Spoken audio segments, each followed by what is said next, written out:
예, 오늘은 누가복음 10장 25절에서 37절 우리 한번 같이 읽었으면 좋겠는데 무슨 본문인지 누가복음 10장 25절에서 37절 어떤 율법 교사가 일어나 예수를 시험하여 이르되 선생님 내가 무엇을 하여야 영생을 얻으리까 예수께서 이르시되 율법에 무엇이라 기록되었으면 내가 어떻게 읽느냐 대답하여 이르되 내 마음을 다하여 목숨을 다하며 힘을 다하며 뜻을 다하여 예. 주 너의 하나님을 사랑하고 또한 내 이웃을 내 자신같이 사랑하라 하였나이다.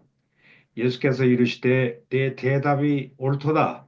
이를 행하라. 그리하면 살리라 하시니 그 사람이 자기를 옳게 보이려고 예수께 여짜오되 그러면 내 이웃이 누구오니까? 예수께서 대답하여 이르시되 어떤 사람이 예루살렘에서 여리고로 내려가다가 강도를 만남에 강도들이 그 옷을 벗기고 때려 거의 죽은 것을 버리고 갔더라. 마침 한 제사장이 그 길로 내려가다가 그를 보고 피하여 지나가고 또 이와 같이 한 레위인도 그곳에 이르러 그를 보고 피하여 지나가되 어떤 사마리아 사람은 여행하는 중 거기 이르러 그를 보고 불쌍히 여겨 가까이 가서 기름과 포도주를 그 상처에 붓고 싸매고 자기 짐승에 태워주며 주막으로 데리고 가서 돌보아 주니라. 그 이튿날 그가 주막 주인에게 데나리온 둘을 내어주며 이르되 이 사람을 돌보아 주라.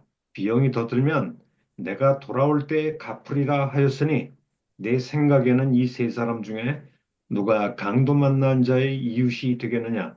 이르되 자비를 베푼 자니이다. 예수께서 이르시되 가서 너도 이와 같이 하라 하시느니라. 아멘. 오늘 이 본문을 중심으로 해서 사람은 무엇으로 사는가라는 제목으로 한번 생각을 해보고자 합니다. 어떻게 보면 우리 인생의 삶의 근본 목적이 뭐냐? 무엇 때문에 사는가? 성경이 얘기하는 우리 인생의 궁극적 가치가 뭔가? 그런 점들을 우리 누가복음의 이 본문에 기초해서 얘기하지만 실상 신구약 전체에 걸쳐서 관통하는 중심 주제죠. 이 신구약의 모든 부분을 관통하는 이 중심 주제를 가지고 한번 저희들이 생각을 해보겠습니다. 자, 이 러시아에 아주 유명한 소설가가 있죠. 레오 톨스토이. 제가 청년 시절에 그분이 쓴 한 단편 소설을 읽게 되었는데요. 사람은 무엇으로 사는가라고 하는 제목이죠. 그래서 이 강의 제목도 이 톨스토이의 제목을 제가 직접 가져왔습니다. 굉장히 좀 감명 깊게 읽은 단편 소설이죠. 한 가난한 구두장이가 추운 겨울날 길을 지나가다가 교회당 귀퉁이에 알몸으로 쓰러져 있는 한 청년을 이제 집으로 데려와서 돌보죠. 그 청년을 돌보면서 사람답게 산다는 것이 무엇인지를 일종의 깨달아가는 과정을 이 소설로 기록하고 있거든요. 이 톨스토이는 이 주인공 쉐몬이라는 사람이 있는데요. 이 쉐몬의 입을 빌려서 이 단편 소설 끝자락에 자기가 깨달은 점을 이렇게 얘기하고 있어요.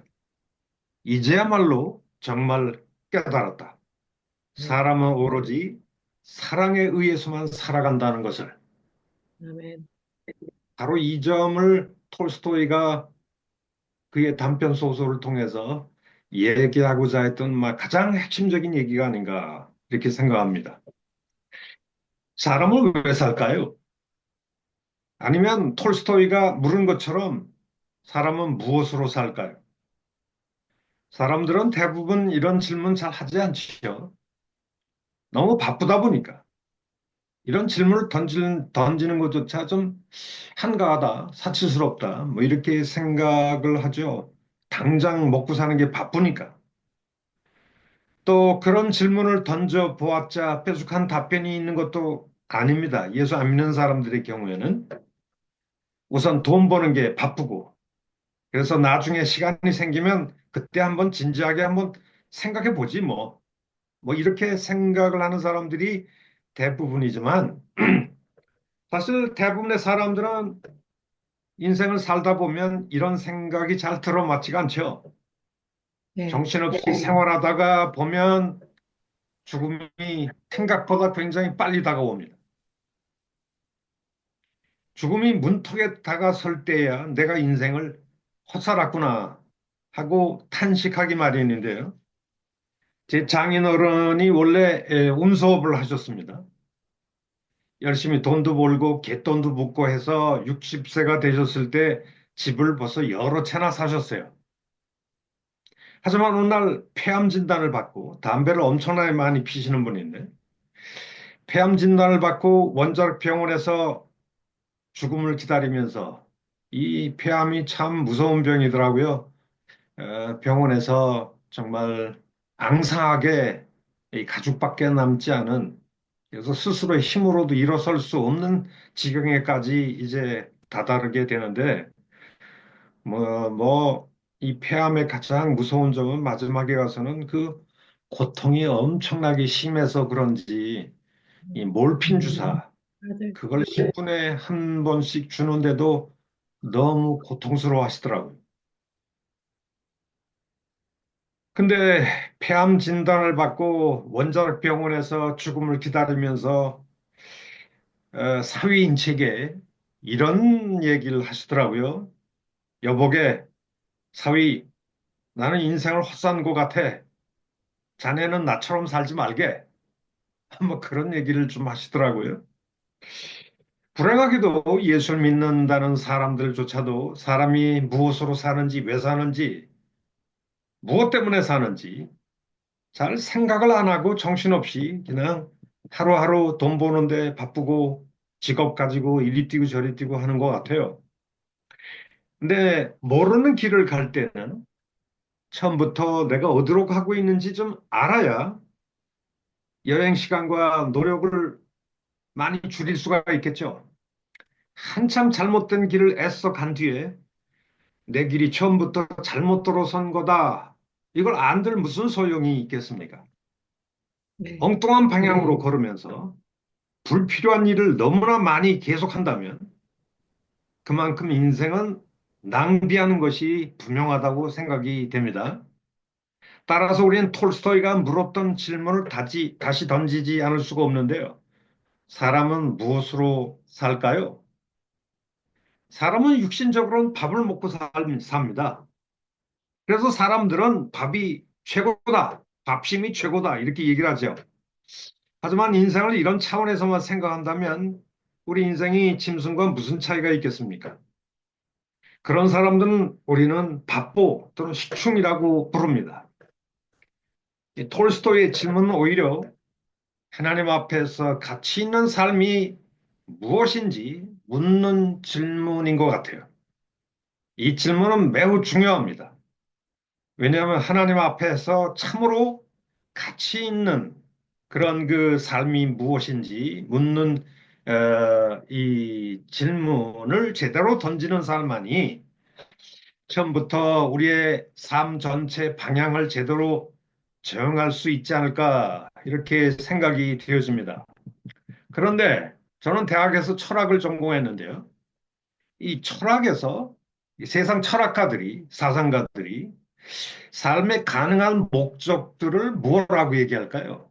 우리는 성경을 공부하기 전에 세상 철학이 얘기하는 삶의 가능한 목적들이 뭔지 한 세 가지 정도로 한번 얘기해 보고자 합니다. 이 철학자들 중에 제일 첫째로 얘기하는 인생의 목적은 일종의 이제 허무주의죠. 이것은 삶이란 그 자체가 아무 의미가 없다. 뭐 그렇게 생각을 한 태도입니다. 역사적으로 가장 호화로운 생활을 할 수 있었는데도 그 생활을 포기한 유명한 철학자가 있죠. 스토익 철학자. 소위 세네카라고 얘기하는데요.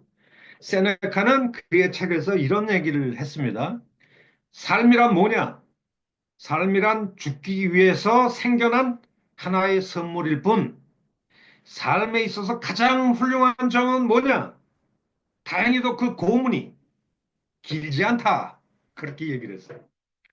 삶이란 죽기 위해서 태어났는데 정말 그 중에서도 좀 다양한 점이라는 것은 그 고통이, 고문이 길지 않다. 삶이라는 건 고통의 연장이라고 생각하는 것 같아요. 이 허무주의 철학자로 알려져 있는 독일의 철학자 쇼펜하우어도 이런 얘기를 했습니다. 인생이란 욕망을 충족시키기 위한 투쟁과 또 그 욕망이 만족되었을 때 엄습해오는 권태 사이에 마치 시계추처럼 왔다 갔다 할 뿐이다. 욕망을 추구하는 것과 또 욕망 추구됐다 할지라도 권태가 찾아오는데 그것이 왔다 갔다 할 뿐이라는 것이죠. 이들은 모두 인생을 가혹할 만큼 아주 경멸하고 허무한 것이라고 좀 무시했다고 볼 수가 있습니다. 이 전도서 성경의 구약 전도서 기자도 인생의 허무성에 대해서 잘 표현해 주고 있는데요. 뭐 직접 인용을 한다면 전도자가 이르되 헛되고 헛되고 헛되니 모든 것이 헛되도다. 사람이 해 아래에서 수고하는 모든 수고가 자기에게 무엇이 유익한가? 만물의 피곤함을 사람이 말로 다 할 수 없나니 눈은 보아도 족함이 없고 귀는 들어도 차지 아니하는도다. 이 전도서의 기자인 그 솔로몬도 엄청나게 화려한 생활을 했잖아, 왕으로. 근데도 이런 얘기를 한다는 것은 아마 그가 말년에 아마 이런 표현을 쓰지 않았을까 생각합니다. 근데 엄격한 의미에서 따져보면 현대인들 대다수가 대부분 이런 허무주의자에 속합니다. 저는 대학에서 철학을 공부했는데요. 이상하게도 인생의 삶의 목적이 뭐냐? 이런 걸 묻는 철학자는 없더라고요, 교수들은. 왜냐하면 물어봤자 지도 모르고 나도 모르고 그 알 수 없는 답변을 왜 자꾸 물어보라 뭐 그런 태도인 것 같아요. 사실 현대인은 근본적으로 다 허무주의자에 속합니다.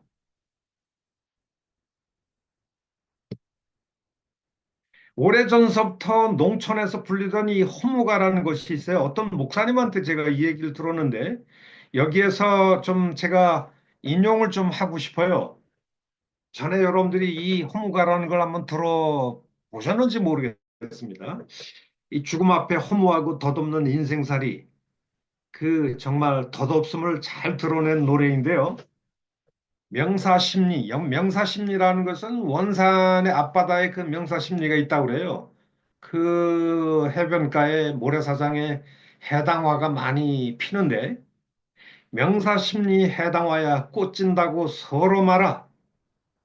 꽃은 지면 명년 3월 또다시 피건만 우리 인생 죽어지면 싹이 돋나 우미 돋나 산에 지는 해는 지고 싶어 지건만은 억조 창생 우리 인생 누가 죽고 싶어 죽으리까 사시가 부득이라 한일 없이 나 죽었네 나 죽기는 설지라도 젊은 처자 이별하고 어린 자식 끼쳐두고 궁망산천 갈라 하니 앞이 막혀 못 가겠네 바늘 같은 이내 몸에 황소 같은 짐을 싣고 산고개를 넘으려니 숨이 막혀 못 가겠네. 여러분, 이 노래 한번 들어보셨나요? 네, 들은 적이 있는 것 같아요. 네. 어디서 들으셨나요? 어릴 때 들은 것 같아요. 어릴 때요. 네, 좀 대단하시네요. 저는 어떤 목사님이 이 얘기를 해 주는데, 누가 이 허무가를 지었는지는 잘 알지 못하지만, 하나님이 어떻게 이 생생하게 덧없는 인생살이의 처절한 모습을 이렇게 그릴 수 있을까? 뭐 그런 생각을 좀 해봤습니다. 이 대부분의 현대인들은 인생이 어디서 와서 어디로 가는지 알 수 없고 일상적인 삶에 매몰된 자신의 모습만 발견할 뿐 인생의 궁극적인 목적을 찾을 수 없다고 생각하는 허무주의자들이 대다수 현대인들이죠. 만일 허무주의를 극단적으로 추구하면 사람은 자살하는 길밖에 없을 겁니다. 제가 총신대학교 학부를 잠시 다닌 경험이 있는데요. 이 같은 반에 월남전 참전용사 형님이 월남전에 참전했다가 방금 들어오신 분이셨어요. 그분이 우리 신학과에 동료로 들어오셨어요. 근데 월남전에 참전을 해서 사선을 넘기를 수십 번 치열한 전쟁터를 누비고 다녔는데 제대하고 한국에 들어왔지만 아무도 자신을 반겨주는 사람이 없더랍니다. 매일 생활 전선에서 고달픈 생활로 헤매다가 어느 날 인생이 좀 너무 허무하다. 이 허무와 절망감이 그를 무겁게 짓누르게 된 것이죠. 그래서 자기는 이제 죽어야 되겠다. 인생은 마치 끝도 없는 어두운 긴 터널을 지나가는 것처럼 허무와 절망감이 이 터널의 끝이 안 보이는 그 어두운 길을 그냥 생각도 없이 계속 걷는 것과 같은 그런 절망감이 그에게 오더래요. 그래서 좀 죽어야 되겠다 생각하고 어느 날 저녁 노량진의 한 약방을 들려서 다량의 수면제를 샀다고 합니다. 그리고 그 약봉지를 들고 한강 다리에 섰습니다. 수면제를 입에다 털어놓고 그저 강물 속을 뛰어내리려고 죽으려고 결심했는데 근데 그날이 좀 밤이었다고 그래요. 근데 한강 다리 가로등 아래서 약을 꺼내려고 약봉지를 딱 드는 순간 약봉지 아래에 적혀 있는 글씨가 보이는 거예요. 그 글씨가 뭔가 들어봤더니 수고하고 무거운 짐진 자들아 다 내게로 오라. 내가 너희를 편히 쉬게 하리라. 생전 한 번 본 적도 없고 들은 적도 없는 글귀가 그 약봉지에 있었던 거죠. 그 글귀를 읽는 순간 그 마음속에 뭐 기왕 죽더라도 이게 도대체 무슨 소리냐 이걸 좀 알아보자. 그래가지고 다시 그 노량진 그 약방으로 약을 샀던 이 약방으로 다시 돌아갔다 그래요. 이게 죽지 않을 사람은 다 정해져 있나 봐요. 그래서 방금 전에 들렸던 약국을 다시 들렸습니다. 다행히 약사는 아주 신앙심이 깊은 어느 교회 집사라였다고 그래요. 약사는 약국문 이렇게 뭐 이 뜻이 뭐냐고 이렇게 물으니까 약사가 야, 이 기회야말로 정말 이 전도해야 될 기회다. 절호의 기회다 생각했는지 아예 약국문 셔터를 다 내려버리고 시름에 젖은 이 청년에게 예수님을 소개하기 시작했어요. 거의 한 두 시간 동안 성경에 나타난 예수님, 하나님, 십자가, 하나님은 우리의 사랑의 하나님이라는 거. 세상의 누구보다도 당신을 사랑하는 분이 하나님이시라는 것. 월남전에서 그 처절한 그 사선에서 총알이 빗발치는 그 전쟁터에서 그 전쟁터에서 오는 사람 다 트라우마가 생긴대요. 그렇죠. 그러다가 한국에 왔는데 아무도 자기를 눈여겨보지 않는 거예요. 자기는 목숨을 걸고 나라를 위해서 일했는데 아무도 자기에 관심이 없는 거예요. 그래서 죽어야 되겠다 이런 생각을 좀 하게 되었는데 거기서 이 세상에 누구보다도 당신에 대해서 가장 관심이 있는 분이 곧 하나님이시라는 것. 그래서 이 시름에 젖은 청년에게 예수님을 소개했고 이 자살하려고 했던 이 형님은 그때 예수님을 처음으로 알게 되었습니다. 결국 참된 인생을 사는 길은 하나님을 만나는 길이라는 것을 깨닫고 예수를 믿은 뒤에 곧바로 우리 총신대학교 신학과의 문을 두들기게 돼서 저하고 같이 공부한 사람이에요. 창조자 하나님을 만나지 않고 인생을 짓누르는 이 허무의 무게를 오늘날 우리 현대인들이 뭐 대학 박사건 뭐건 그걸 벗어 던질 수 있을까요? 이 허무주의를. 하나님이 없는 사람은 이 허무주의를 벗어 던질 수가 없겠죠. 두 번째, 우리가 흔히 만나게 되는 인생의 삶의 목적이 뭐냐? 그것은 쾌락주의라고 하는 것이죠. 사실 허무주의와 사천관계에 있는 것이 허무 쾌락주의입니다. 인생살이 어차피 허무한 것이라면 쾌락이나 누리면서 살자. 그래서 이 쾌락주의의 밑바닥 뿌리는 원래는 허무주의가 도사리고 있죠. 만일 쾌락을 추구하는 것이 인생의 목적이 된다면 사람은 동물이나 다름이 없을 것 같아요. 제가 오래전에 이 TVN에서 그 소위 벌거벗긴 세계사 그 한번 제가 봤는데 가끔 봅니다.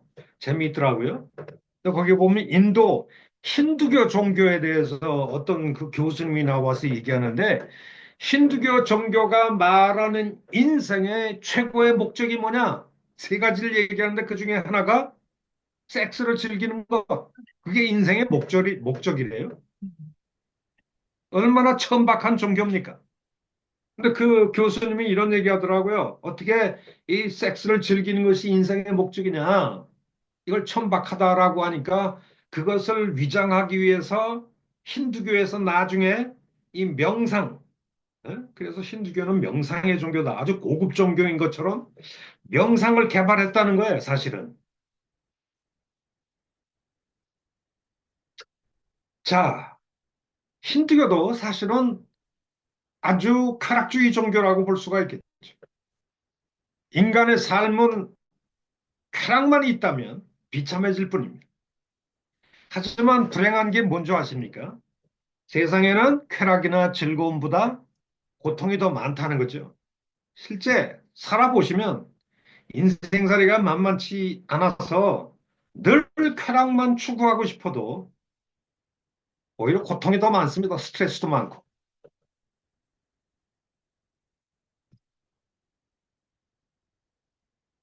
더욱이 쾌락의 치명적인 약점이 하나 있는데요. 쾌락을 암만 추구해도 그 쾌락은 오래 지속되지 않는다는 거죠. 한순간에 쾌락으로 여겼던 것도 시간이 지나가면 금방 권태로 변합니다. 그래서 현대인들은 더 강한 쾌락을 추구하다가 결국 마약에 손을 대고 말죠. 미국과 유럽에는 마약에 중독된 사람들이 엄청나게 많아요. 특히 대학가에 이 마약하는 친구들이 많습니다. 제가 영국에서 유학을 할 때 기숙사에서 한 1년을 살았는데요. 어느 날 밤 12시쯤에 한 어린 영국 남학생이 제 방을 두들기더라고요. 영국 교회를 다닐 때 한번 만난 적이 있는 아주 순진하게 빠진 학생인데, 12시에 문을 열고 보니까 얼굴이 하얗게 돼가지고 제 방 앞에 서 있었습니다.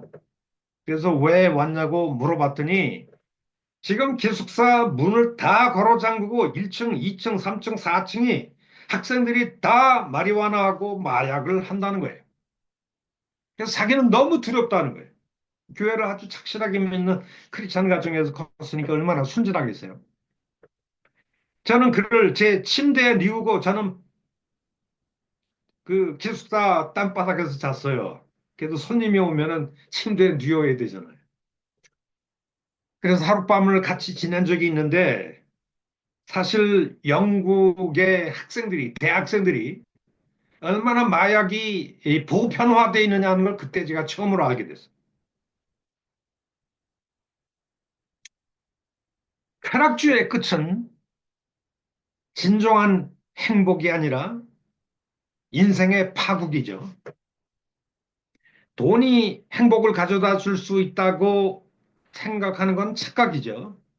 제가 미국행 비행기를 타고 가다가 좌석 앞에 영어 잡지가 하나 있었어요. 근데 그 영어 잡지를 들척거리다가 소위 American Happiness, 미국 사람들의 행복이라는 에세이가 하나 써 있더라고요. 뭐 비행기 타고 이제 답답하고 지루하니까 제 영어로 된 그 에세이를 제가 읽어봤는데 거기에 이런 내용이 들어있더라고요. 미국에서 제일 돈이 많다고 하는 10대 재벌들에게 이런 질문을 했다고 합니다. 당신은 엄청나게 돈이 많은데 그 돈 때문에 행복하다고 느낀 적이 있습니까? 이렇게 물었다는 거예요. 그랬더니 이 10대 재벌들이 한다는 말이 의외로 행복하다고 느낀 적이 없습니다. 이렇게 얘기했다는 거예요.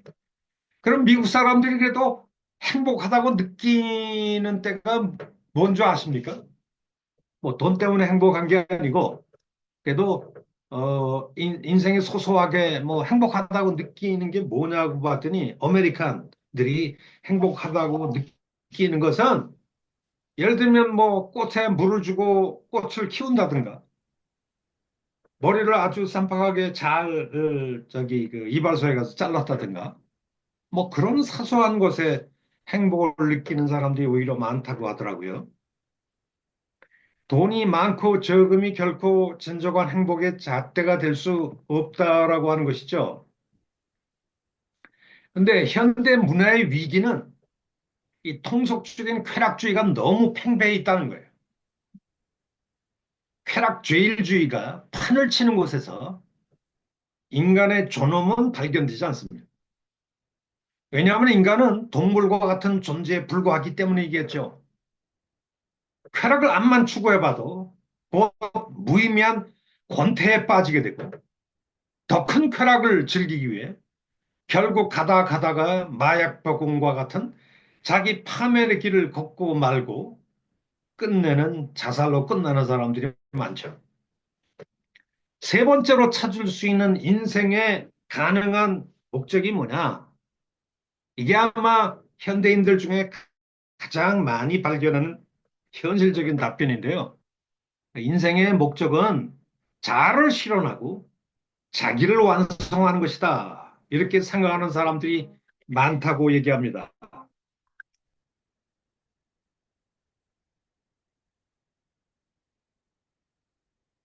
어, 모든 인간에게는 어떤 가능성이라는 것이 주어졌고, 제가 전화가,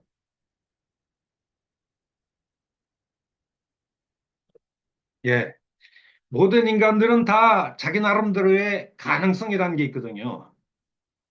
그래서 그 가능성을 실현하는 것이 인생의 목적이라고 생각하는 사람들이 많습니다. 오래전 중소기업가들을 상대로 그들이 왜 그렇게 열심히 사업하는가 알아봤더니 이 중소기업가들이 한다는 말이 대부분 돈을 벌기 위한 목적이 아니라 사업가로서 자기의 능력을 발휘해 보고 싶다. 그래서 사업을 한다. 이런 사람들이 의외로 많이 있다고요. 이런 점에서 그들은 다 철학자 아리스토텔레스의 제자들이 아닌가 생각합니다. 이 철학자 아리스토텔레스도 인간이 자신의 가능성을 실현할 때 가장 행복한 존재가 된다라고 아리스토텔레스가 주장하기 때문입니다. 근데 사실 이 견해는 상당히 설득력이 있는 견해여서 현대인들 가운데 이 아리스토텔레스의 제자들이 의외로 많습니다. 사실 음악에 소질이 있는 사람이 법학을 한다고 많은 시간을 보내거나 결국 무능한 법관이 된다면 그것은 본인에게 불행하고 사회에도 유익이 안 될 수밖에 없죠.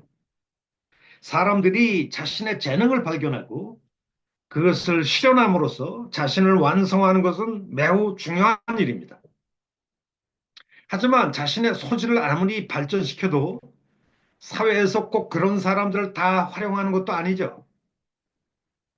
자기 소질을 개발하는 순간 행복을 가져다 줄지는 몰라도 사회가 자신의 소질을 필요로 하지 않을 때 사람들은 쉽사리 보람을 느끼지 못하고 좌절하곤 합니다.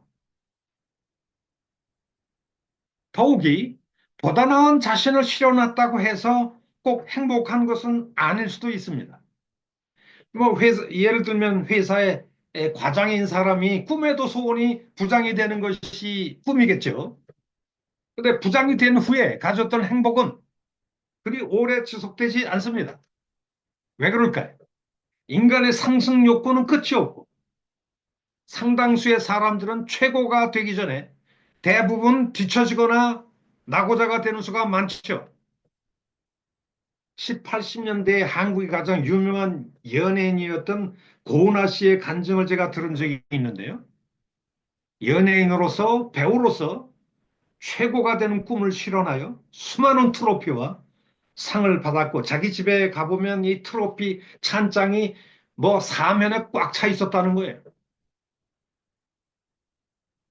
근데 세월이 지나면서 자신의 벽장에 진열되어 있는 그 수많은 트로피가 먼지에 쌓이고 색이 바래서 그것들을 맨날 먼지를 닦다가 내가 왜 이 짓을 할까? 그런 생각을 했다는 거예요.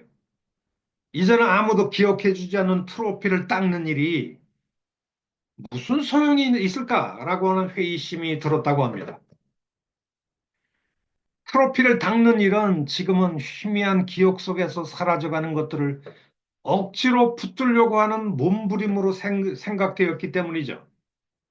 그래서 인생의 목적은 이게 아니다 라고 해서 그가 찾은 길이 하나님을 사랑하는 길이었다고 고백을 하더라고요. 자, 이건 우리 세상 철학자들이 얘기하는 것을 일종의 서론적으로 얘기하는 것이고요. 이제부터는 성경 본문으로 들어가서 정말 하나님의 백성으로 사는 참 인생의 길이 뭔가 그걸 한번 생각을 해 보고자 합니다. 사람은 무엇으로 살까요? 톨스토이가 물었던 이 질문에 가장 근사한 질문을 던진 사람이 오늘 누가복음 본문에 나오죠. 어떤 율법사가 예수님께 와서 이런 질문을 던졌습니다.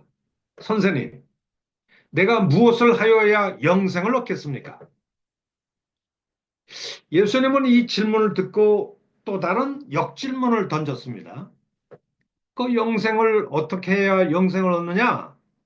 너 이렇게 물었는데 그 영생을 얻는 길은 다 율법에 기록되어 있어. 율법에 무엇이라 기록되었고 너는 율법을 지금까지 어떻게 읽어왔느냐? 26절.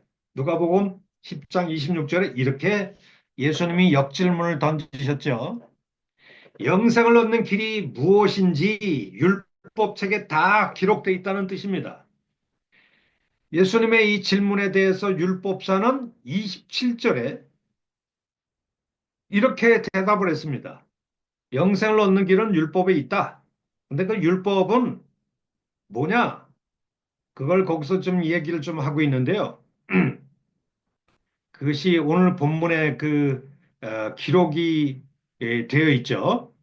그 내용이 뭐냐면 27절에 내 마음을 다하며 목숨을 다하며 힘을 다하며 뜻을 다하여 주 너의 하나님을 뭐하고 사랑하고 또 내 이웃을 내 자신과 같이 사랑하라 하였나이다. 27절 전반부는 신명기 6장 5절에서 인용된 거고요. 후반부는 레위기 19장 18절에서 인용된 거죠. 이 문맥의 흐름에서 보면 율법사의 답변은 이런 뜻을 담고 있습니다. 율법의 가장 중요한 두 계명, 율법의 근본이 되는 두 계명은 하나님 사랑, 이웃 사랑의 계명인데 제가 생각할 때 이 하나님 사랑, 이웃 사랑의 두 계명, 사랑의 이중 계명이죠. 이 두 계명을 행하는 것이 제가 볼 때는 영생을 얻는 길이라고 생각합니다. 이렇게 답변한 것이죠. 사실 얼핏 보면 율법사의 답변은 우리의 비위를 좀 거스르는다고 볼 수 있어요. 왜냐? 바울 사도는 율법의 행위로 의롭다함을 얻을 육체가 없다. 갈라디아서 2장 15절에 말하고 있지 않습니까? 우리 성경에 보면 의라는 개념과 생명이라는 개념은 동전 양립처럼 서로 붙어 있어요. 누가 하나님 앞에 살까요? 누가 하나님 앞에 참된 생명을 향유할 수 있을까요? 그것은 의인입니다. 그래서 하박국 선지자도 말하죠. 오직 누가 살리라. 오직 의인은 믿음으로 믿음으로 말미암아 살아. 살리라. 예. 의인이 산다. 생명과 의의 개념은 이렇게 붙어 있는 거죠. 자, 이 갈라디아서에도 바울이 의와 생명을 이렇게 연결시키고 있습니다. 갈라디아서에 보면 제가 한번 읽어 드릴게요. 갈라디아 3장 21절. 그러면 율법이 하나님의 약속들과 반대되는 것이냐? 결코 그럴 수 없느니라. 만일 능히 살게 하는, 만일 능히 생명을 줄 수 있는 율법을 주셨었더라면 의도 반드시 율법을 통해서 왔었을 것인데, 그런 뜻이죠. 만일 율법이 생명을 능히 살게 하는 율법을 하나님이 주셨다면 의도 율법을 통해서 왔었을 것이다. 이런 얘기죠. 그러니까 의와 생명이 아주 원인 결과처럼 이렇게 붙어 있다는 것을 이 본문에서도 잘 얘기해 주고 있어요. 근데 사도 바울 선생님은 이런 그 구약적인 사고방식을 완전히 거꾸로 뒤집어 가지고 율법의 행위로는 절대 의롭다함을 얻을 육체가 없다. 이렇게 얘기합니다. 우리가 의롭다함을 받고 의인으로 여겨지면 우리는 영생을 소유하게 됩니다. 영생은 의인들이라고 하는 기초 위에서 영생이 주어지기 때문에 그래요. 근데 사도 바울은 율법의 행위로는 절대 의가 올 수 없다. 따라서 율법의 행위를 통해서는 생명을 얻을 육체도 없다. 이런 얘기가 되겠죠.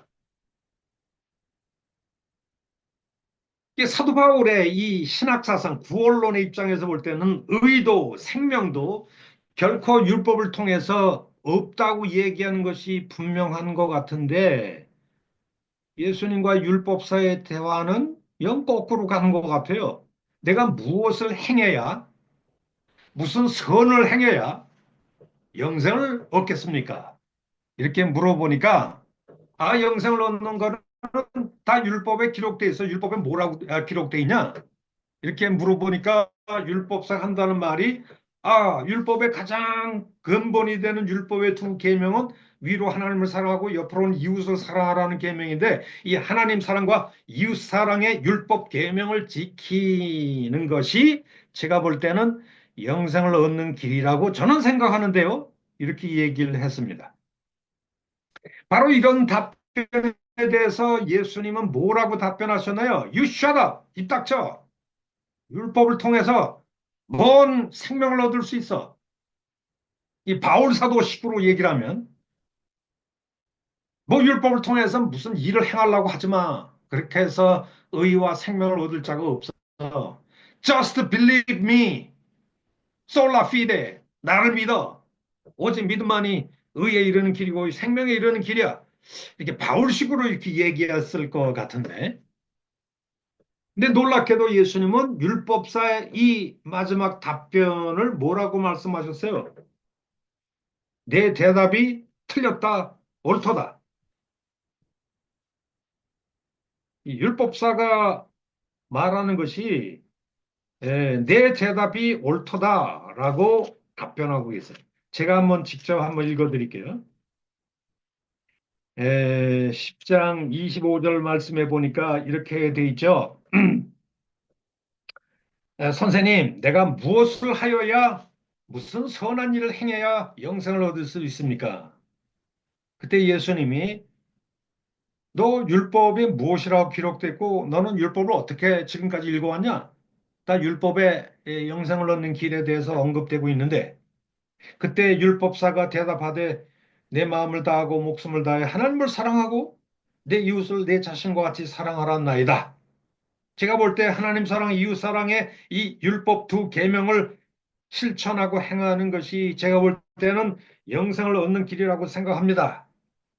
그게 율법의 중심 교훈이지 않습니까? 그때 이 예수님이 뭐라고 말씀하셨어요? 예수께서 이르시되 28절에 내 대답이 옳도다. 이를 행하라. 그러면 you shall live. 내가 살리라.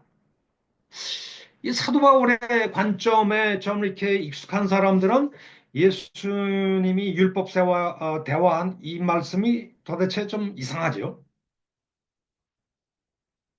오히려 바울이 이 율법사에 대해서 바울은 이런 식으로 얘기했을 것 같아요. 내 대답은 근본서부터 틀렸어. 너 율법을 행함으로써 뭐 어떻게 생명을 얻는다고 생각해? 영생을 얻는다고 생각해? 그런 생각 자체가 틀린 거야. 그저 나를 믿어. 오직 믿음만이 너를 살리고 의에 이르는 길이 될 수 있어. 뭐 이렇게 얘기할 것 같은데 예수님은 네 대답이 옳도다. 이를 행하라. 이를 행하라는 것은 신명기 6장 5절에 언급되는 하나님을 사랑하라는 계명이고 레위기 19장 18절에는 이웃을 사랑하는 이 두 계명을 행하라. 그러면 살리라. 살리라는 것은 앞에 율법사가 질문했던 것, 어떻게 해야 영생을 얻겠습니까? 라는 말과 연관되어 있는 그런 질문이죠. 그러니까 내가 살리라 라고 하는 건 내가 영생을 얻는다.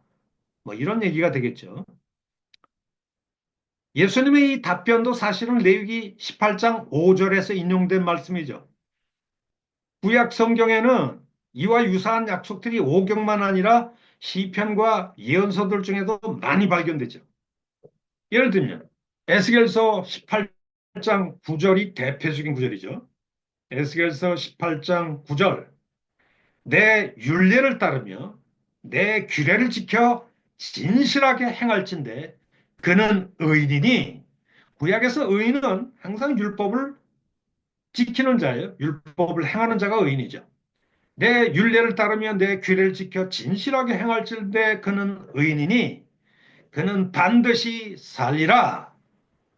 그렇다면 율법을 행하는 일을 영생을 얻는 길로 생각한다는 점에서 예수님과 율법사와 같은 입장을 취할 뿐만 아니라 구약의 일반적인 교훈과도 같은 연장선상에 계신 것이 분명합니다. 다시 말해서 율법의 근본 정신은 하나님을 사랑하고 이웃을 사랑하는 두 계명에 걸려 있다는 거예요. 이 랍비들은 말이죠.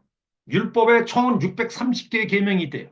엄청나게 다양한 계명들이 있는데 그 630개의 계명들 중에도 가장 근본이 되는 계명이 뭐냐?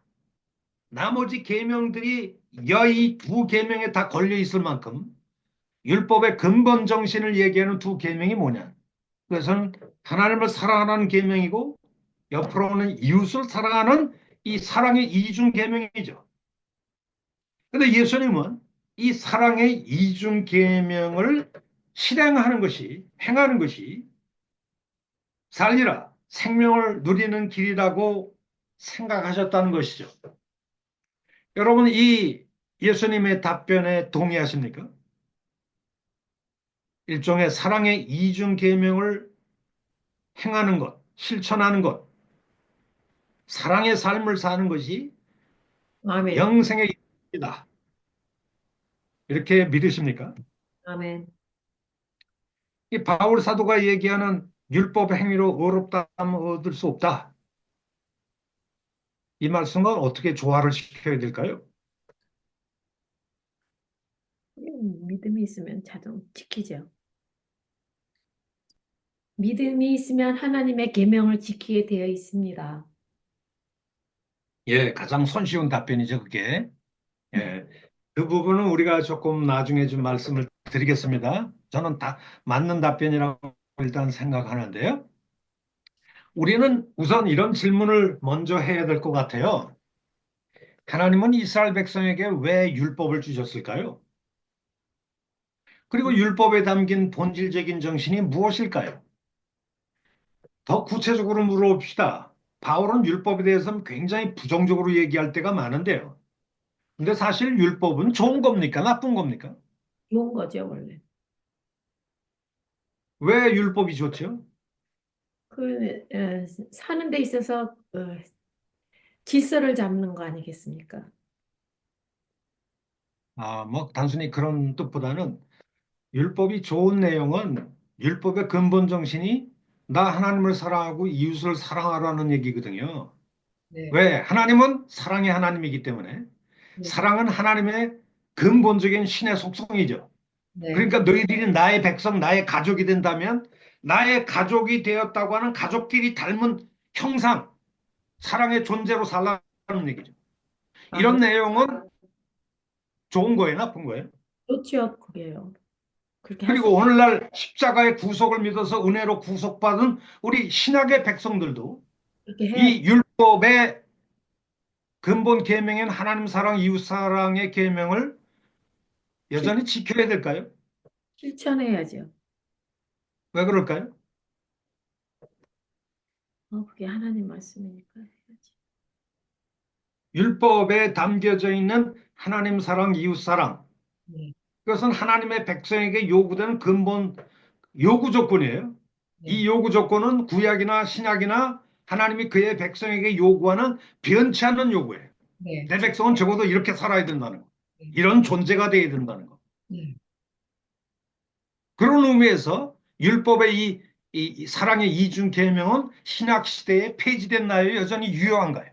여전히 유효하죠. 여전히 유효하죠. 그걸 부정하는 사람은 내가 볼 때 성경을 잘못 이해하는 사람들이죠. 자, 그렇다면 우리는 우선 이런 질문을 던져야 될 것 같아요. 하나님은 이스라엘 백성에게 왜 율법을 주셨을까요? 그리고 율법에 담긴 본질적인 정신은 무엇일까요? 율법은 이스라엘이 하나님의 백성으로 살아가야 할 삶의 규범을 담고 있습니다. 네. 그런데 율법사도 예수님도 율법의 근본 정신이 사랑에 있다는 점을 동의하셨어요. 바울 사도도 예수님의 가르침을 따라 사랑은 율법의 완성이다.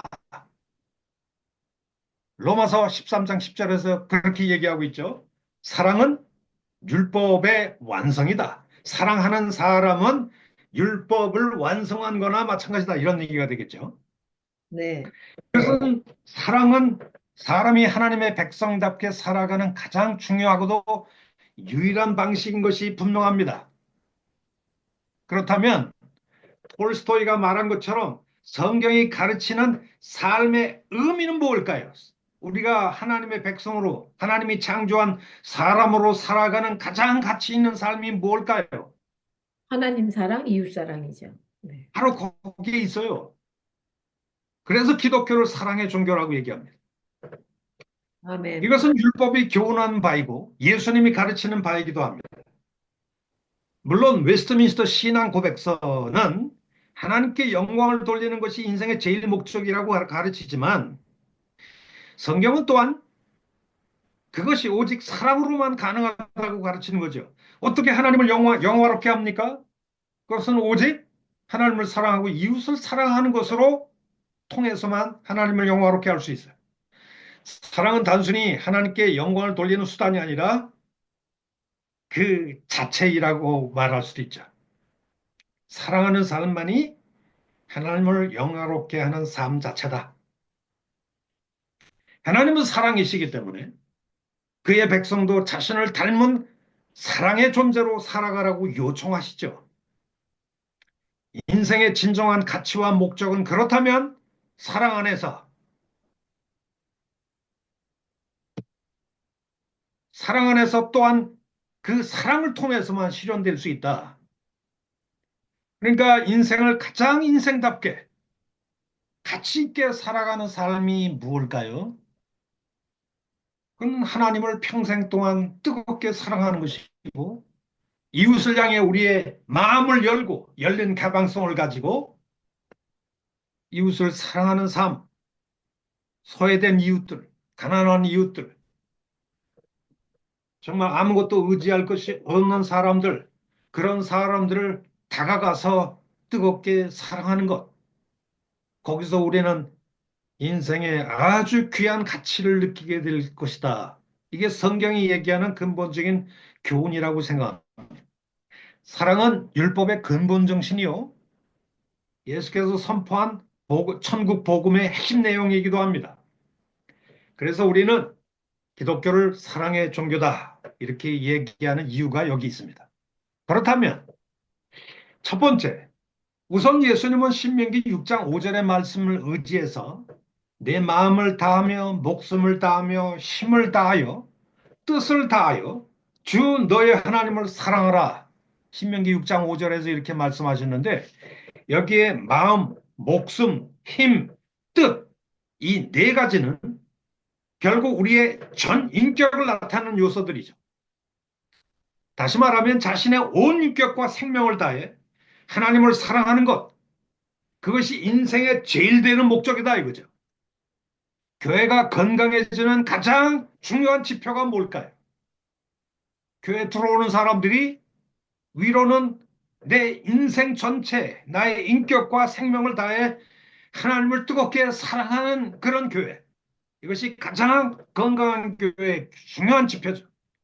그리고 싸움박질하고 갈등하고 이런 것이 아니라 이웃들을 섬기고 종으로서 섬기는 예수의 발자취를 쫓아서 나 자신만큼 이웃을 사랑하는 것. 이웃 사랑에 우리의 마음을 오픈할 수 있는 공동체. 이것이 교회가 지향해야 될 교회 건강성의 가장 중요한 지표가 아닐까 이렇게 생각이 됩니다. 하나님을 사랑하는 것은 신자에게 있어서 삶의 궁극적 가치요 존재의 목적입니다. 하나님 사랑을 대체할 만한 다른 사랑의 대상이 존재할 수가 없어요. 성경은 하나님보다 더 사랑하는 것들을 다 우상으로 간주합니다. 권세와 명예와 재물이 아무리 좋다 할지라도 하나님을 사랑하는 삶과 바꿀 수가 없죠. 하나님은 우리의 모든 사랑과 헌신을 다 쏟아바쳐도 아깝지 않은 분이시죠. 그는 우리의 창조자요, 우리의 구원자요, 무엇보다 우리의 좋으신 아버지가 되시기 때문입니다. 그렇다면 우리는 지금 삶의 가치와 목적을 어디에 두고 있을까요? 사회적으로 높은 자리에 오르고 부와 명예를 쌓는 것일까요?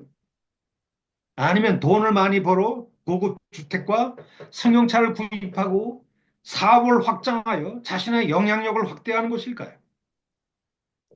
하지만 잊지 말아야 할 것이 있죠. 비록 이 모든 것을 다 이루었다고 해도 하나님을 참되게 사랑하는 마음을 잃어버렸다면 그는 인생 모든 것을 잃어버린 것이나 마찬가지입니다. 하지만 세상을 살아가면서 연륜이 쌓여 갈수록 우리에게는 점점 더 누릴 것이 많아집니다. 겉으로는 하나님을 사랑하는 것처럼 보여도 속으로는 하나님보다 다른 것들이 더 소중해지기 시작합니다. 보이지 않는 하나님보다 그런 세상의 것들이 더 현실적으로 소중하기 때문이죠. 세상의 것들을 사랑하면 사랑할수록 우리는 점점 더 속물 크리스찬이 될 수밖에 없어요. 아니, 어떨 때는 세상 사람들보다 더 세속적인 크리스찬이 될 수 있습니다. 그렇지만 하나님이 아닌 것들을 더 사랑하게 되는 순간부터 그는 이미 영적 죽음의 길에 들어선 것이다. 물론 인생을 살다 보면 하나님의 축복으로 재물을 주실 때도 있고 권세와 명예를 주실 때도 있고 사람들의 인기를 누리게 하실 때도 있습니다. 하지만 신앙생활의 모든 문제는 이런 기회가 올 때 그런 것들에 안주하려고 할 때 위기가 발생하죠. 사람들의 인기에 영합하는 길을 쫓고 사람들의 인기를 자신의 이미지 관리의 전략으로 포장하고 세상이 가져다주는 인간적인 실리에 편승해서 그런 것들을 누리려고 할 때 우리는 예수의 제자로서 우리의 영적 생명력은 죽어가는 것이다. 이렇게 말할 수 있을 것 같아요. 이 분당 우리 교회 이찬수 목사님이 한때 사랑의 교회 부목사였잖아요. 근데 이 이찬수 목사님은 이 주일학교 중고등부 이 부분을 맡아서 아마 굉장히 부흥을 많이 시켰던 모양이죠. 그래서 굉장히 이 한국 전체 교회 중에서도 주일학교를 가장 많이 부흥시킨 젊은 지도자라는 평판이 한국 교회 여기저기서 막 번져가고 있을 때요. 그러다가 그는 분당에 교인들을 얼마 정도 데리고 나와서 교회를 개척을 했는데요. 뭐 교회를 개척을 해서 얼마 안 돼서 뭐 300명, 500명, 1000명 막 늘어나기 시작한 거예요. 또 이찬수 목사님은 또 말씀도 잘 전하잖아요. 순수하고. 네.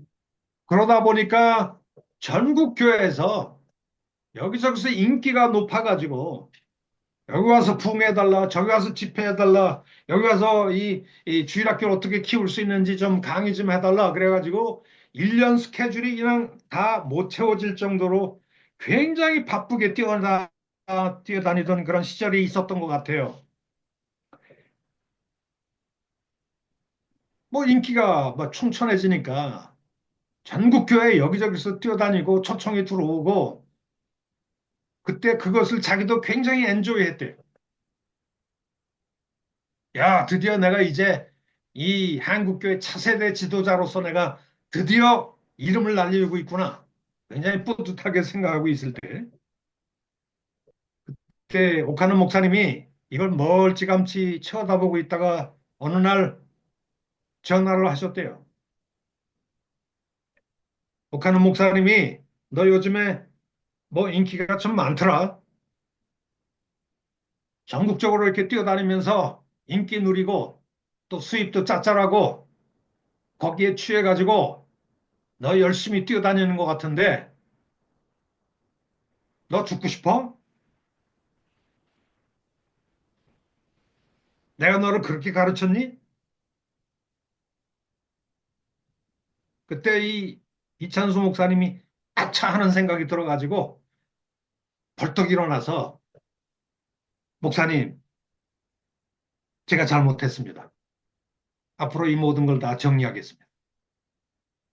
그 이찬수 목사님이 또 그런 거를 이 영적인 멘토가 되는 옥하는 목사님이 지적을 할 때 그것을 딱 그냥 있는 그대로 받아들인 것. 제가 잘못된 길로 들어선 거 인정합니다. 그렇게 한 걸 볼 때 이찬수 목사님은 참 훌륭한 분 같아요. 제가 볼 때. 사실 도대체 하나님을 사랑한다는 것이 무엇을 뜻할까요? 그것은 성경에서 그렇게 추상적인 개념이 아닙니다. 진정, 진정. 단순히 중세 수도승처럼 깊은 수도원에 들어가서 명상하면서 추구할 수 있는 그런 가치가 아니에요.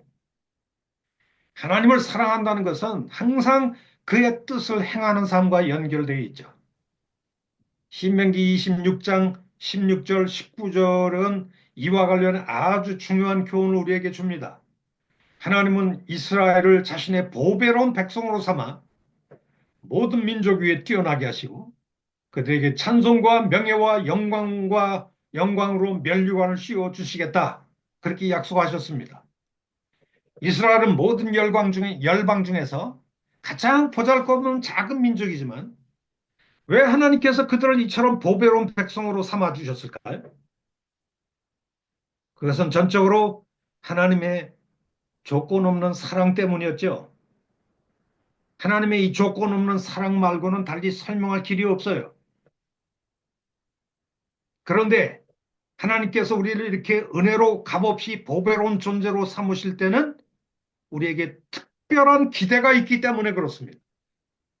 그 기대가 뭘까요? 우리를 향해서 하나님이 품은 기대. 우리를 향한 하나님의 기대와 바람은 신명기 26장 17절에 잘 나타나 있습니다. 직접 인용을 하면 내가 오늘 여호와를 내 하나님으로 인정하고 또 그 도를 행하고 그의 규례와 명령과 법도를 지키며 그의 음성을 들으라. 이 말씀은 우리에게 두 가지 교훈을 줍니다. 우선 하나님을 사랑하는 자라면 자신의 모든 삶 속에서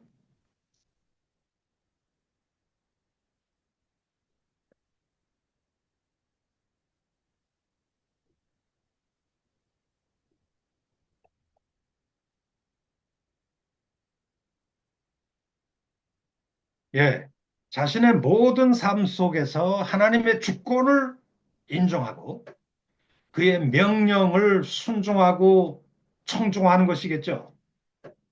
하나님의 뜻이 비록 자신 이익에 거슬려도 기꺼이 무릎을 꿇을 수 있는 사람, 그가 하나님을 사랑하는 사람이 아닐까요? 신명기 30장 16절의 말씀도 이렇게 얘기합니다. 내가 오늘 내게 명령하여 네 하나님 여호와를 사랑하고 그 모든 길로 행하며 그 명령과 규례와 법들을 지키라 하는 이것이라. 예수님도 요한복음에서 동일한 말씀을 하셨죠. 너희가 나를 사랑하면 나의 계명을 지키라. 하나님의 뜻을 순종하는 것은 하나님을 사랑하는 가장 중요한 이정표죠. 따라서 우리는 평생의 목표와 비전을 하나님을 사랑하는 일에 두어야 합니다. 하나님 우리의 온 생애를 다 허비하고라도 아깝지 않은 분위기 때문입니다. 하나님은 우리의 모든 사랑과 헌신을 받으시기에 합당하신 분이기 때문에 우리 생애의 초점을 그분을 사랑하는 일에 두어야 합니다. 세상 생활을 하든지 신앙 생활을 하든지 아무리 바쁜 일을 많아도 하나님을 사랑하는 우리의 시선이 절대 흩어지면 안 되겠죠. 그래서 우리는 아침에 일어날 때 저녁에 잘 때 하나님 제 마음을 다하고 뜻을 다해 나는 당신을 사랑합니다. 저는 이런 고백을 할 때마다 눈에서 막 눈물이 나오려고 그래요. 아멘. 저는 제 학문보다 교수 생활보다 어떤 직책보다 이 세상의 돈보다 물질보다 우리 하나님 내가 당신을 사랑하는 거 당신이 아시지 않습니까? 나는 하나님을 사랑합니다. 여러분들도 아침에 일어날 때 저녁에 잘 때 늘 이런 고백을 입술을 벌려서 하는 것이 중요할 것 같아요. 그래야 우리가 곁길로 흩어지지 않은 것 같아요. 아멘. 네. 두 번째, 예수님은 또한 레위기 19장 18절의 기조에서 이웃을 자기 몸처럼 사랑하라고 명하시죠. 인생의 참다운 목적은 이웃을 사랑하는 데 있습니다. 톨스토이가 말한 대로 사람은 오직 이웃 사랑을 통해서만 인생의 참 목적을 실현할 수 있다. 이웃이 나보다 낫고 훨씬 매력적이기 때문에 사랑하는 것이 아닙니다. 오히려 돈이 있든 돈이 없든 가난하든 부차든 또 배우지 못한 사람이든 그가 하나님의 형상을 지닌 존귀한 존재로서 인식하기 때문에 그를 사랑하는 것이죠. 가난하든 부하든 상관없이 그 사람의 내면적 존재 가치가 하나님 안에 있음을 발견하고 사랑하는 것이죠. 그리스도인으로서 우리의 삶의 가치는 모든 영혼을 사랑하는 데 두어야 합니다. 그런데 문제는 사람은 본래 이기적인 존재라 남을 사랑하기가 무척 어려운 존재예요. 그래서 부부도 엄청나게 싸우죠. 교인들끼리 싸우고. 왜 그럴까요? 다 사람은 자기 중심적인 이기적인 존재이기 때문에 그래. 다른 사람이 그렇다는 게 아니라 내 자신이 그런 것 같아요. 그래서 저도 너무나 많이 좌절하곤 합니다. 그래서 때로 괴롭습니다. 우리 인생은 인류의 조상 아담 때부터 물려받은 이 더러운 자기 중심적 부패성을 가지고 태어났습니다. 따라서 철저한 이기주의자들이고 정력 덩어리들입니다. 조금만 잘못하면 사랑하는 사이가 서로 미워하고 탓하고 원망하는 관계로 바뀌기가 일쑤입니다. 윤석열 전 대통령이 친히 쿠데타를 일으켜놓고 군 장성들을 전부 다 앞세워놓고서 결국 법정에 가서는 나 그런 적 없다. 그러면서 모든 책임을 자기 일선 장성들한테 다 책임 떠넘기는 그 모습을 보면서 저 사람은 사람도 아니다. 오히려 제대로 된 사람이면 저 사람들은 책임이 없습니다. 나의 모든 책임은 나에게 있습니다. 오히려 이렇게 해야 사람들한테 더 인기가 더 많지 않을까요? 사람은 조금만 잘못하면 자기 이익에 어긋나면 사랑하는 사이도 서로 미워하고 탓하고 원망하는 관계로 바뀌기가 일수이죠. 우리는 낭만적인 사랑을 좋아합니다. 청춘 남녀가 낭만적인 사랑에 눈이 이끌려 결혼합니다. 뭐 이런 사랑이라도 없으면 누가 결혼하겠습니까? 근데 여자 남자가 다 돌같이 보일 테니까 말이죠. 하지만 낭만적인 사랑에 이끌려 결혼하고 나서 얼마 지나지 않아 우리에게는 마귀 같은 우리의 본성이 이 사랑의 드레스를 찢고 시커먼 손을 내밀곤 합니다. 자기 만족을 추구하려고 하는 인간의 죄성 때문에 한때 서로 사랑했던 부부도 서로에게 실망을 주게 되고 나중에는 다투게 되고 핥히고 심지어 어떤 부부는 서로 죽이기까지 하더라고요. 급기야 둘 사이에 대화가 빈곤해지고 서로의 마음을 털어놓지 않게 되죠. 남편은 귀가 시간이 늦어지고 집에 들어와도 신문을 얼굴에 파묻고 TV나 보고, 아내는 아내대로 짜증이 나서 바가지를 긁기 시작하죠. 그 바가지 소리를 드디어 온 집안을 흔들어 놓습니다. 갈수록 커지는 고독감, 단절감, 권태감이 두 사람을 사로잡게 되는 그런 부부들이 오늘날 뭐 나이 많은 부부들만 있는 게 아니라 젊은 부부들도 엄청나게 많더라. 요즘 젊은이들이 교회 다니고 교회에서 뭐 제자 훈련을 하고 그래도 이혼하는 사람들이 꽤 많더라고요. 가정에 경제적 어려움이 생기면 그 경제적 어려움을 서로 분담하고 고통을 견디려고 하는 마음이 없이 그냥 아내는 남편이 내게 돈을 못 주고 재정적인 부유함을 가져다 주지 않고 힘들게 한다. 얘 떠나버리죠.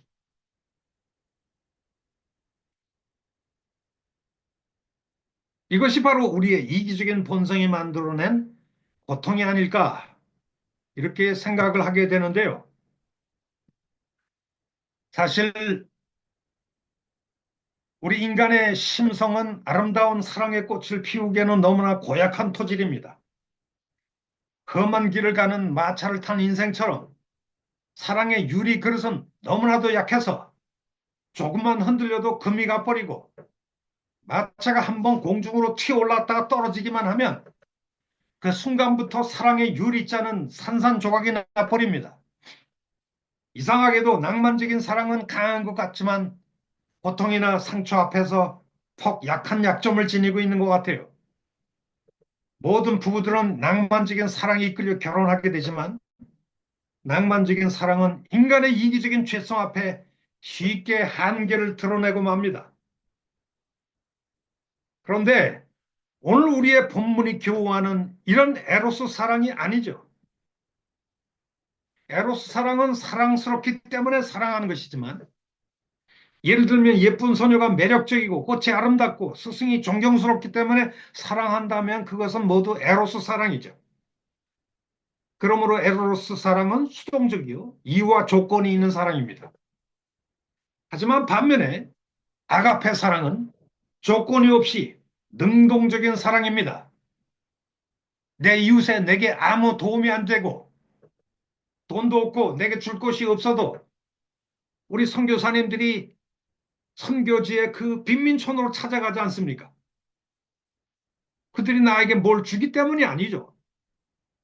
예수님의 그 십자가의 사랑 때문에 그 빈민촌에 들어가서 허란 그 주택에서 같이 자면서 한 사람 한 사람을 예수의 사람으로 길러가는 그런 사랑, 그것이 또 우리 목회자의 사랑이 되어야 되지 않을까요?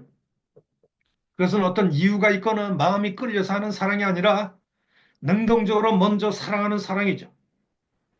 이 아가페 사랑은 심지어 내 원수까지 사랑하라고 하는 성경의 교훈에서 가장 극적으로 표현됩니다. 그런데 이런 아가페 사랑은 죄성을 지닌 우리 인간의 힘으로는 실천하기가 어렵습니다. 성경은 이 아가페 사랑이 십자가 구속의 사랑을 경험한 결과요. 열매라고 교훈합니다. 사도 요한도 이렇게 가르칩니다. 그가 우리를 위하여 목숨을 버리셨으니 우리가 이로써 사랑을 알게 되고 그러므로 형제들을 위하여 목숨을 버리는 것이 마땅하니라. 요한일서 3장 16절. 십자가 사랑을 경험하고 심령의 변화를 겪은 뒤에야 사람은 비로소 이웃에 대한 개방성을 갖기 시작합니다. 그것은 저는 저희 어머님을 통해서 전에도 일전에 얘기 드린 것처럼 저희 어머님을 통해서 경험했어요. 원래 저희 집안은 굉장한 유교 집안이었어요. 저희 할머니는 1년에 4번씩 무당 푸닥거리 하는 그런 사람이고 저희 아버님은 일제시대에 배제고등학교, 미션계 고등학교 나왔음에도 불구하고 교회를 그렇게 혐오하던 분이셨어요. 근데 그런 집안의 우리 어머님이 무슨 계기로 혼자 예수를 믿게 됐어. 그러니 온 집안 어른들이 남편이 전부 다 구박하기 시작했어. 제 어린 시절에 우리 어머님이 20리 산골길을 넘어가는 그 시골 교회를 갔다 오면 우리 집안은 마치 핵폭탄이 떨어진 것처럼 막 전쟁터를 방불했어요. 저희 아버님은 교회 갔다 온 우리 어머님을 두겨 패고 바깥에 우물에 뭐 이렇게 겨울에 추운 겨울에 두레박으로 찬물을 끼워다가 우리 방 안에 계시는 우리 어머님한테 들러붙고 했어요. 교회 간다고. 그러다 도저히 견딜 수가 없어서 우리 어머님이 삼각산 기도원으로 도망가셨는데요. 이 가정의 위기를 도저히 견딜 수가 없으니 하나님 이 위기를 극복할 힘을 달라. 그렇지 않으면 저를 일찍 데려가 달라고.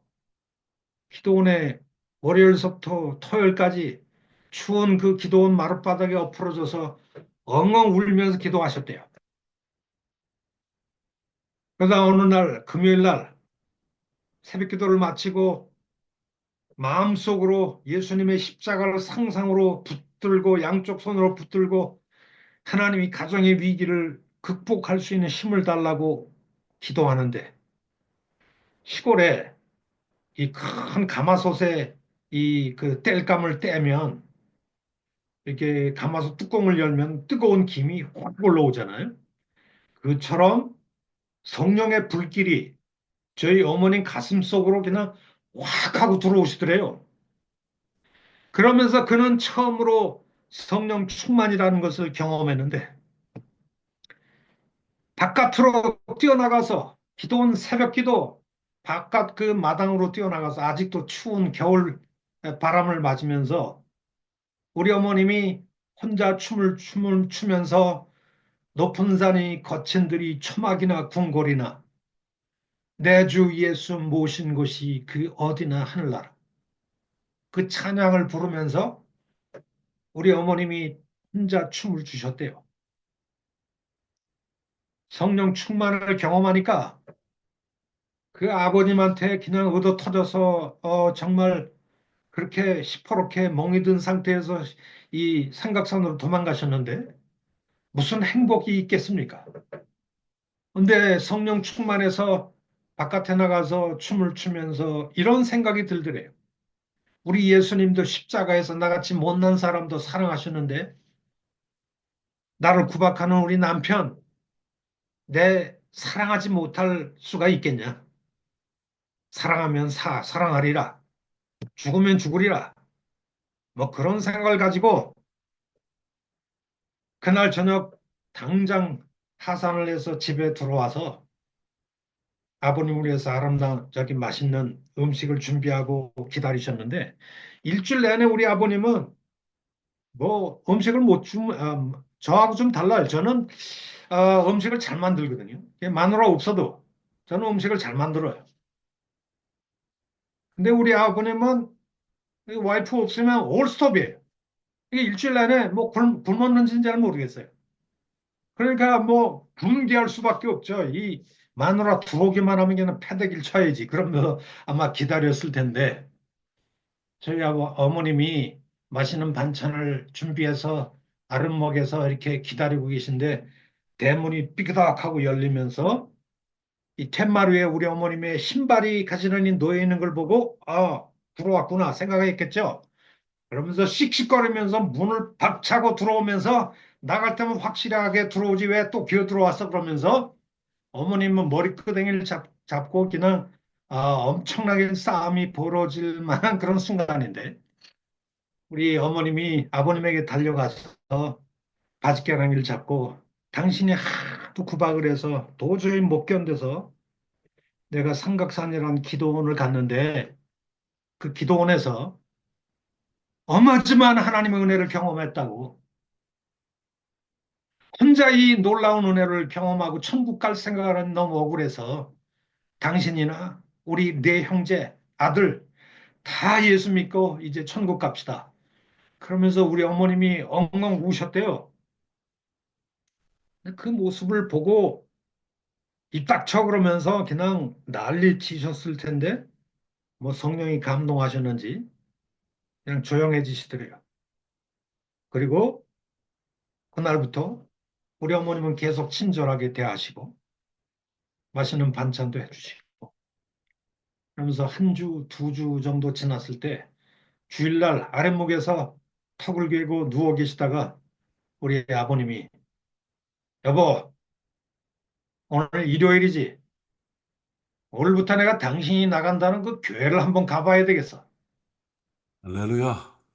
그래서 우리 아버님이 그때서부터 교회를 다니기 시작하셔서 돌아가실 때 안수 집사가 되셨죠. 아이고, 할렐루야. 할렐루야. 여러분, 응. 우리 어머님이 자기를 때리고 구박하는 우리 아버님이 뭘 사랑스러운 게 있어서 그렇게 사랑했겠어요? 하나님 역사죠. 성령님 역사. 하나님의 역사요 아가페 사랑이 아닐까요? 아멘. 저는 불행하게도 어린 시절부터 제 아버지와 어머니가 오순도순 사랑하고 위해주는 모습을 한 번도 본 적이 없어요. 맨날 치고 받고 그냥 싸우는 일들. 우리 할머니는 맨날 푸닥거리하고 힘이 있어. 우리 할아버지는 맨날 그냥 뭐 그렇게 마작을 노름을 좋아해서 전국으로 돌아다니면서 광주 뛰고 부산 뛰고 이렇게 마작하고 다니고 그런 집안이었어요. 근데 그런 집안에 우리 어머님이 들어오셔서 우리 형제 다 예수 믿고 저는 총신대학 교수 되게 만들고 아멘. 제 큰형님은 서울의 어느 교회 수석 장로 되게 만드시고 제 동생은 분당 우리 교회 안수 집사가 되게 하시고 할렐루야. 아멘. 제 아버님도 다 할렐루야. 이렇게 저기 안수 집사가 되셨잖아요. 음. 오늘날 우리 어머님이 꿈을 꾸시는데 꿈속에서 말이죠. 이제부터 내가 너희 집안에 복을 줄 텐데 나가서 대문을 열라 그러더래요. 그래서 자다가 말고 뛰어나가서 음. 대문을 열었다는 거 아니에요. 아멘. 아멘. 할렐루야. 할렐루야. 아멘. 대문을 열어가지고 거기서 이한수 교수가 총신대 교수가 된 것 같아요. 아멘. 할렐루야. 할렐루야. 할렐루야. 우리 집안처럼 이 예수 믿는 집안은 우리 동네에서 우리 집안밖에 없어요. 그리고 우리 집안만큼이 하나님의 복을 받은 집안이 좀 없다고 생각이 되어지는데 아멘. 아이고. 이 어머님이 실천한 것이 바로 이 아가페 사랑 아닐까요? 아멘. 아멘. 하나님을 사랑하고 이웃을 뜨겁게 사랑하는 것이 성경에서 말하는 우리 인생의 가장 보람 있고 가치 있는 인생의 목적이다. 이 성경이 얘기하는 톨스토이가 말하는 오직 우리 인간은 사랑에 의해서만 산다는 거 우리에게 아주 중요한 교훈이 아닐까 생각합니다. 우리 한 10분 쉬었다가 다시 시작할까요? 네. 아멘.